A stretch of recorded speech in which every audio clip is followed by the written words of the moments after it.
আল্লাহর কাছে আমরা শুকরিয়া আদায় করছি। এই বিপ্লবের মাধ্যমে আমরা রাওয়াকে ফিরে পেয়েছি এবং আমরা এই রাওয়ার মাধ্যমে আমরা আমাদের নিজেদের অবস্থান জাতির কাছে তুলে ধরব।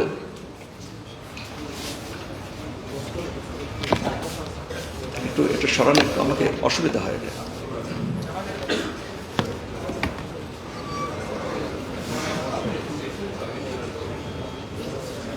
বর্তমানে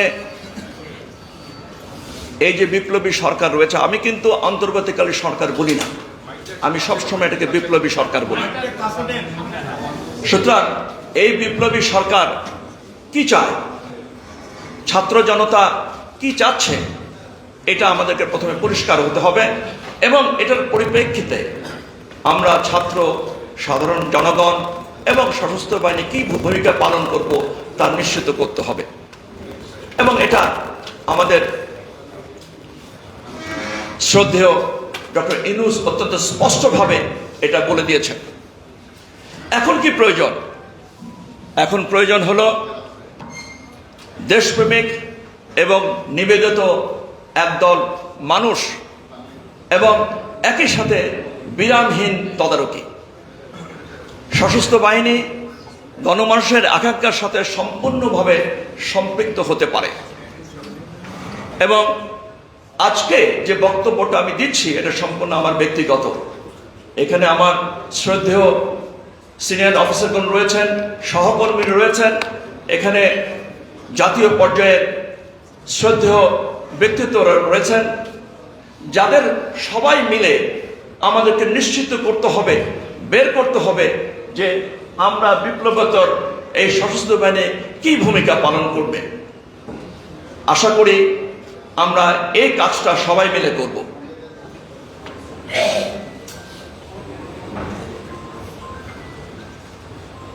আমাদের প্রমাণ করতে হবে যে আমরা সশস্ত্র বাহিনী সংবিধান এবং জনগণের নিয়ন্ত্রণাধীন। We are subservient to constitution and control by people's aspirations and will. এটা আমাদের ছিল না, আমাদেরকে এটাকে নিশ্চিত করতে হবে। তাই বিপ্লবের সতীর্থ হয়ে বাংলাদেশের সশস্ত্র বাহিনী একটি বিরল উদাহরণ সৃষ্টি করেছে। উপস্থিত শুধুই আমরা মেয়েদের ভ্যানিটি ব্যাগে এমন কোনো কিছু নাই আমরা পাবো না, সব কিছু পাওয়া যায় মেয়েদের ভ্যানিটি ব্যাগে। কিন্তু আমাদের স্বৈরাচারী সরকার এই দীর্ঘদিন ধরে কি জঞ্জাল আমাদেরকে দিয়েছে এবং এই জঞ্জালে সমস্ত প্রতিষ্ঠান ধ্বংস হয়ে গিয়েছে এবং সশস্ত্র বাহিনী সহ সর্বত্র নিয়ম এবং বৈষম্য করে মেধাবীদের দূরে রাখার ফলে দেশের অভ্যন্তরে এবং বিদেশে অস্থিরতা, নৈরাজ্য এবং দুর্বৃত্তায়ন হয়েছে। এখন আমরা কি চাই? আমাদের এই জঞ্জালটা পরিষ্কার করতে হবে। কি সেই জঞ্জাল ছিল আমাদের কাছে? প্রায় এই মুহূর্তে আমাদের কাছে হাজার শহীদের স্মৃতি আছে, হাজার হাজার শহীদ যারা আহত হয়েছে তাদের সুচিস্বীকার প্রয়োজন আছে। বিচার, শাসন ব্যবস্থা এবং অন্যান্য বাহিনীর যে ধ্বংসস্তূপ সেটা রয়েছে।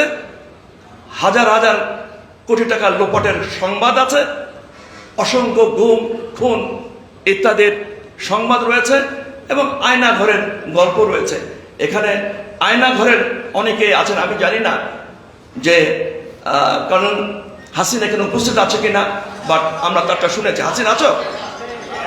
Hasin is there.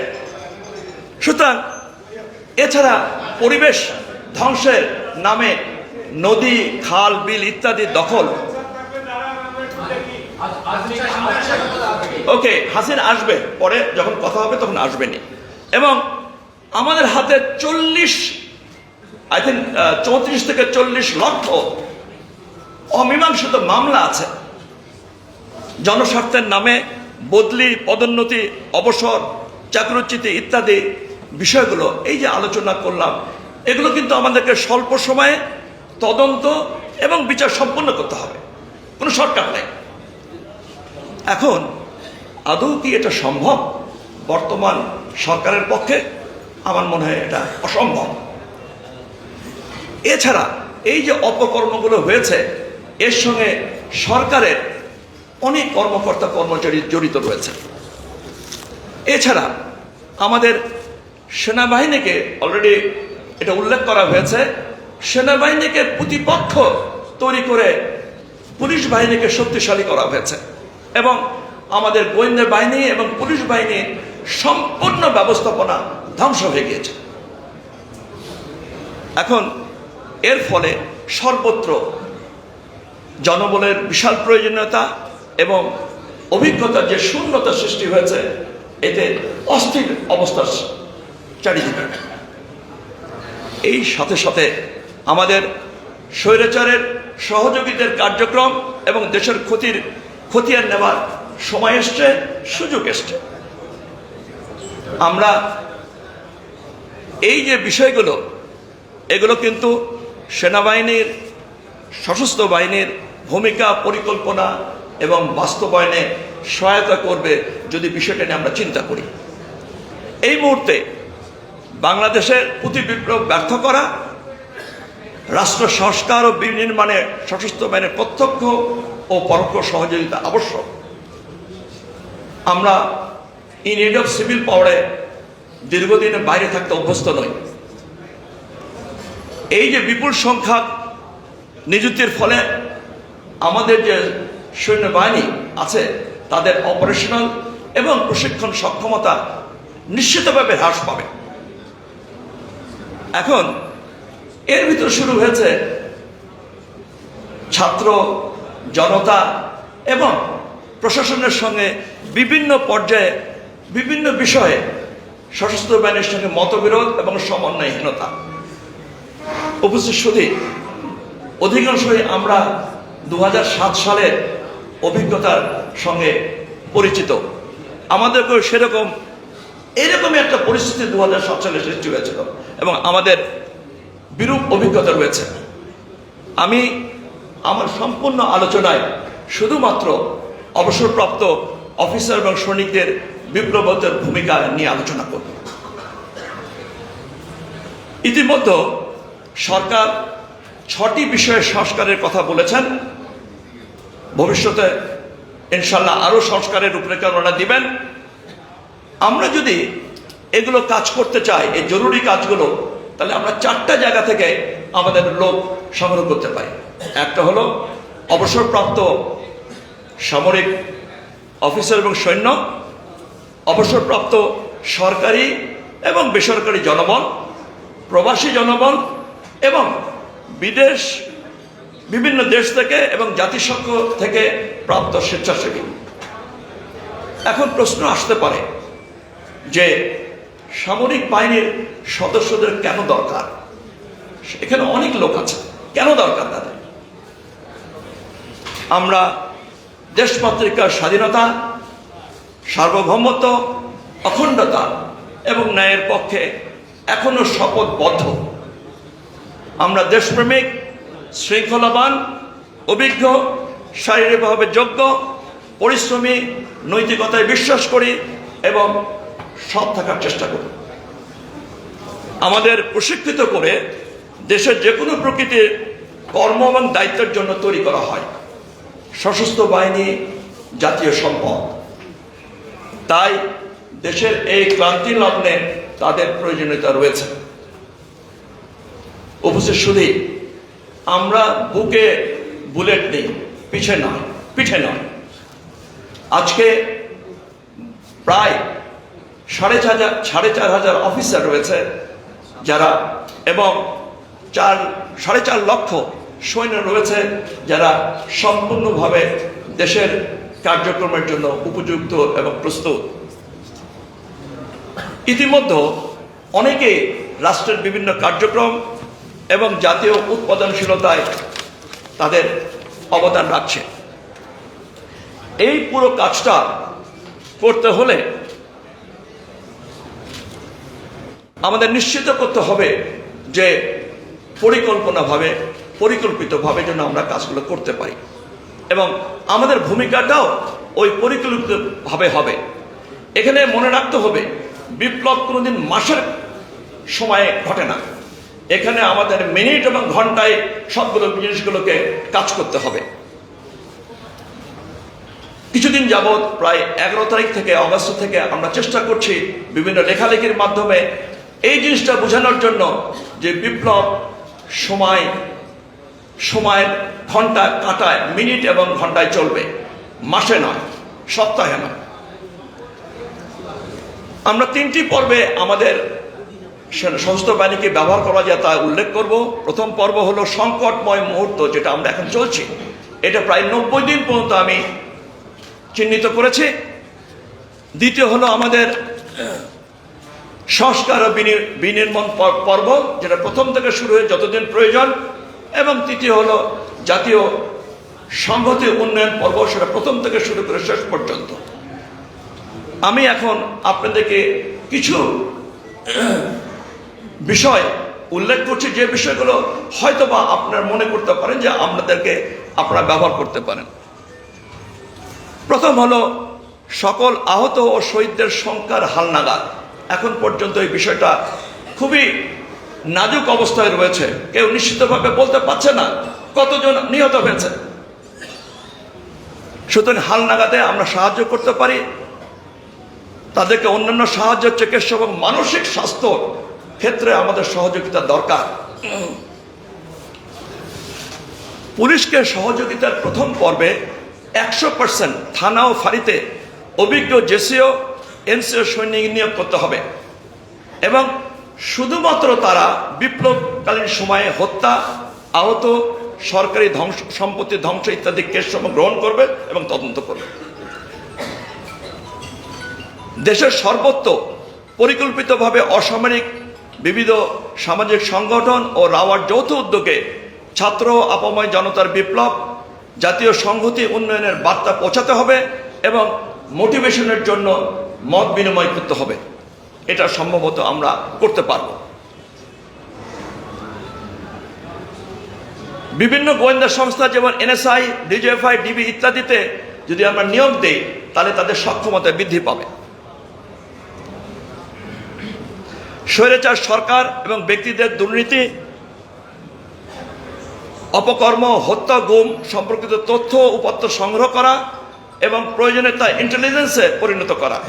পরবর্তীতে প্রধান উপদেষ্টার প্রতিরক্ষা ও জাতীয় সংহতি উন্নয়ন সহকারী ও ছাত্র লিয়াজন কমিটির নিকট তা যদি আমরা প্রাণ দিতে চাই, তাহলে আমরা রাওয়াতে একটি তথ্য কেন্দ্র বা ইনফরমেশন সেন্টার স্থাপন করতে হবে।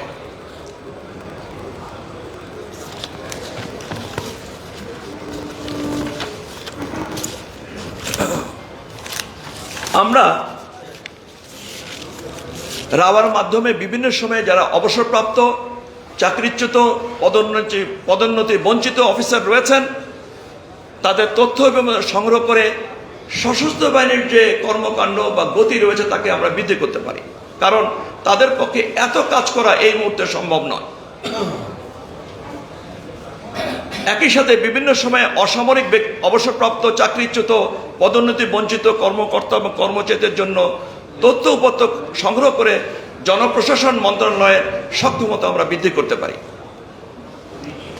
আমাদের অন্তর্বর্তীকালীন সরকার বা বিপ্লবী সরকার এবং ছাত্র লিয়াজো কমিটির সমন্বয়ের জন্য রাষ্ট্রীয় ও স্থানীয় পর্যায়ে অপারেশন সেন্টার পরিচালনার মাধ্যমে তাদের সক্ষমতা ও গতি বৃদ্ধি করতে পারি। একটি বিষয় আমি বলতে চাই, যারা অপরাধ করেছে তাদেরকে সেপারেট করতে হবে। মাছ যেমন পানি থেকে সরে গেলে বাঁচতে পারে না, ঠিক তেমনিভাবে যারা অপরাধের সঙ্গে সংশ্লিষ্ট তাদেরকে সরিয়ে দিতে হবে, যেন তারা প্রতি বিপ্লবের কোনো সুযোগ না পায়। এজন্য আমার একটি প্রস্তাবনা রয়েছে। আমরা চাই এই সমস্ত অপরাধীদেরকে বঙ্গোপসাগরের ভাসানচরে নিয়ে যাওয়ার জন্য। এই ভাসানচরে রোহিঙ্গাদের জন্য 1 লক্ষ অ্যাকোমোডেশন প্রস্তুত আছে এবং তার ভিতরে 10 থেকে 12,000 শুধুমাত্র ব্যবহার করছে। এই জায়গায় আমাদেরকে তাদেরকে নিয়ে যেতে হবে, তাদেরকে বিচারালয়টা ওখানেই হইতে হবে, সো দ্যাট আমরা তাদেরকে পুঁতি বিপ্লব এবং অন্যান্য কর্মকাণ্ড, টাকা পয়সা ছড়ানো, এই সমস্ত তাদেরকে সরিয়ে দিতে পারি। রাওয়ার মাধ্যমে অবসরপ্রাপ্ত অফিসারদের অনেকের ব্যাপারে বিভিন্ন ধরনের অভিযোগ আসছে, তারা দুর্নীতিগ্রস্ত, স্বজনপ্রীতি ইত্যাদি ইত্যাদি। আমি মনে করি যে রাওয়া এই তথ্যগুলো সংগ্রহ করে আমাদের সশস্ত্র বাহিনীর নেতৃত্বকে দিতে পারে, যেন যদি এটা অপপ্রচার হয় সে অপপ্রচারটাকে যেন তারা বন্ধ করতে পারে, যদি এটা শাস্তিযোগ্য অপরাধ হয় তাদের জন্য শাস্তি দিতে পারে।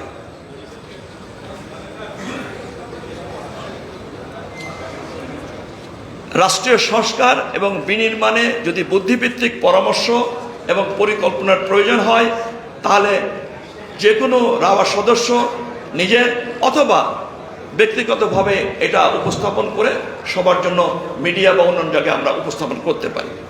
উপস্থিত সুধী, নেক্সট আমরা সংস্কার ও বিনির্মাণ পর্বতে আমরা দেখব যে এই তালিকাটা অনেক বিশাল। আপনারা দেখছেন আমরা দেশের মৌলিক প্রতিষ্ঠানগুলোর সংস্কার এবং অতি গুরুত্বপূর্ণ ইস্যুগুলোকে সংস্কার সমাধান করতে হবে। এর জন্য বিভিন্ন মন্ত্রণালয় হইতে তদন্ত, পুনঃতদন্ত, শ্বেতপত্র তৈরি, কমিশন গঠন, স্বল্প সময়ে বিচার করতে হলে এই বিচার ব্যবস্থা সময় এবং সুযোগ সৃষ্টি করতে হবে। বিশেষ করে সশস্ত্র বাহিনী ও অসামরিক প্রশাসনে দীর্ঘদিনের বঞ্চিত, বরখাস্ত, অকালীন অবসরপ্রাপ্ত সদস্যদের জন্য বিশেষ কমিশন গঠন করে দেশমাতৃকার বিনির্মাণে পুনরায় তাদের নিয়োগ দেওয়া প্রয়োজন। আমাদের উদ্দেশ্য হল 1971 সালে স্বাধীনতার ঘোষণাপত্রে উল্লেখিত সাম্য, সামাজিক মর্যাদা ও ন্যায় বিচারের দ্বারা একটি কল্যাণকর রাষ্ট্রের ক্ষেত্র প্রস্তুত করা।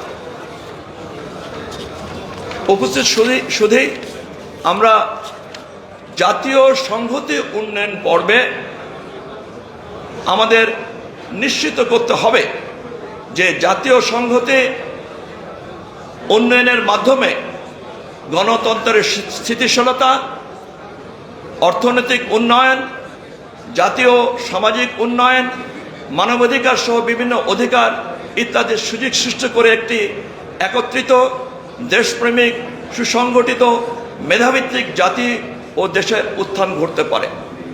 এই সময় আমাদের পার্বত্য চট্টগ্রামে শান্তি চুক্তির পরেও 25 বছর পরেও যে ধরনের অস্থিরতা বিরাজমান, তার স্থায়ী সমাধান এবং নিরাপত্তা নিশ্চিত করতে হবে। উপস্থিত সুধী, এই পর্যায়ে আমি মনে করি যে বাধ্যতামূলকভাবে সীমিত পরিসরে সামরিক ও সিভিল ডিফেন্স প্রশিক্ষণের মাধ্যমে বিপ্লবকে রক্ষা এবং জাতীয় নিরাপত্তার স্বার্থে একটি ছাত্র মিলিশিয়া ব্রিগেড গঠনের প্রস্তাব করছি। BNCC, scout, girls guide, civil defence force, cadet কলেজের ছাত্রছাত্রী, ক্যান্টনমেন্ট পাবলিক কলেজ সহ সকল সরকারি ও বেসরকারি কলেজ, জাতীয় বিশ্ববিদ্যালয় ও অন্যান্য সরকারি বেসরকারি বিশ্ববিদ্যালয় এবং ভিডিপির সমন্বয়ে এই বাহিনী গঠিত হতে পারে। তারা অন্তর্বর্তীকালীন সরকারের বিভিন্ন মন্ত্রণালয়ের সঙ্গে সংশ্লিষ্ট থেকে দায়িত্ব পালন করবে। এটিকে সংগঠিত, প্রশিক্ষিত ও অপারেশনাল করার জন্য বিপুল সংখ্যক অবসরপ্রাপ্ত অফিসার ও সৈনিকের প্রয়োজন হবে। এ সময় অসামরিক বিবিধ সামাজিক সংগঠন ও রাওয়ার যৌথ উদ্যোগে মোটিভেশন ও মত বিনিময় চলমান রাখতে হবে।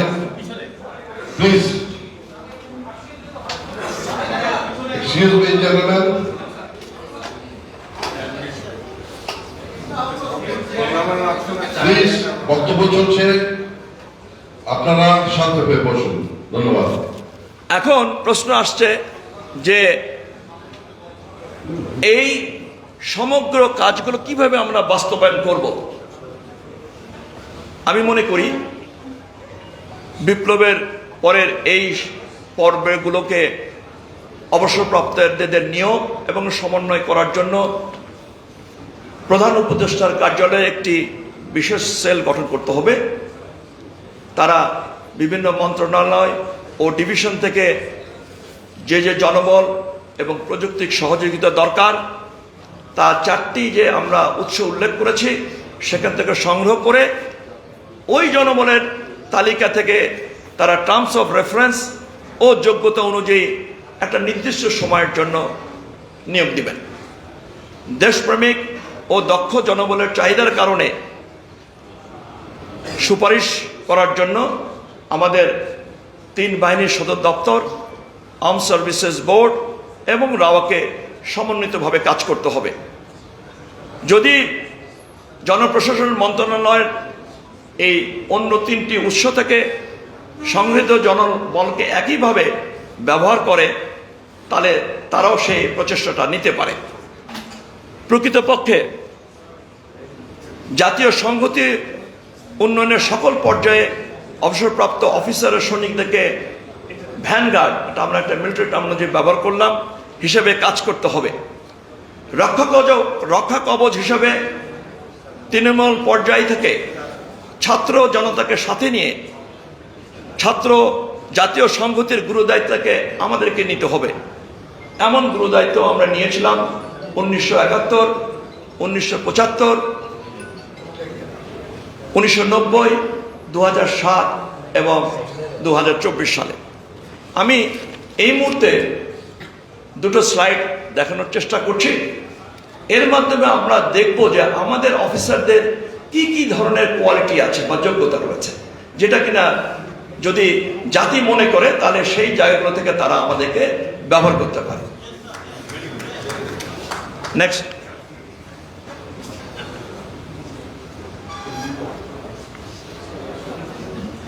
এই যে এগুলো দেখো, হ্যাঁ ঠিক আছে, এটা দেখো। এটা একটু হয়তো দেখা যাচ্ছে না, আমি 2-1টা বলছি। এটা আমাদের সব জায়গাগুলো থেকে এখানে দেওয়া সম্ভব। Academician, administrator, agriculture specialist, agriculture, horticulture, agro processing, aid worker, air navigation, architecture, engineer, audit, aviation, band, building construction, business development, capital market, cinematography, climate change, communication, media, tourism, counselor, curriculum development, cyber security, data analyst, development plan, digital, blockchain, diplomacy, disaster management, doctors. Next. পরেরটা দেখো।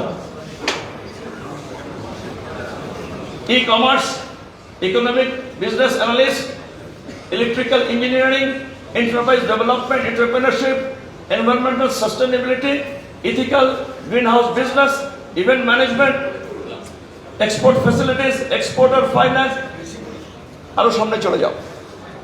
HR, labor rights, girls' rights, labor union, land property development, language,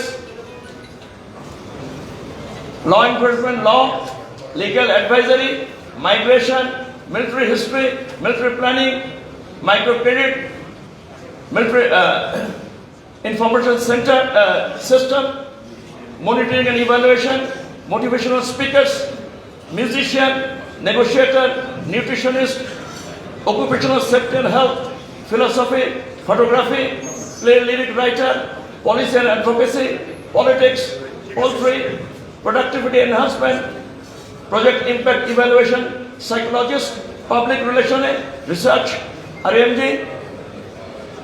security analyst, security support provider, sexual and reproduction health, singer, skills development, space technology, / management, social activist, and all. So আপনি দেখতে পাচ্ছেন এরকম করে আমরা সর্বত্র আমরা আমাদেরকে ব্যবহার করতে পারি। ওকে, নেক্সট।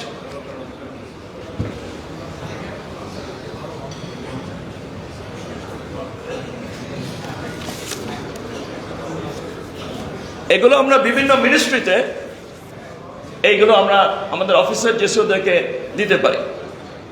দুদক,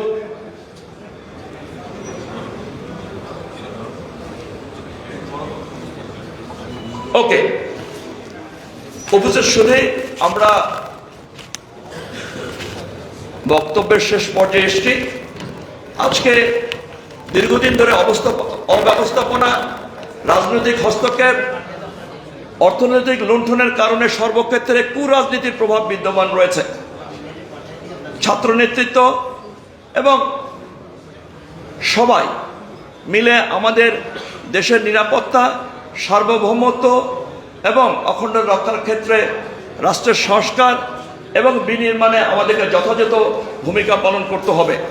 আমাদের এখন অনেক কাজ এবং প্রতিটি মুহূর্ত দেশের জন্য আমাদেরকে দিতে হবে। শেষে আমি বলতে চাই, দলমত নির্বিশেষে রাওয়াকে শক্তিশালী করে আমরা বর্তমান সরকার ও ছাত্র নেতৃত্বকে শক্তিশালী করব এবং আমরা সবাই ঐক্যবদ্ধ থেকে একই সূত্রে গাঁথা থাকব। আমার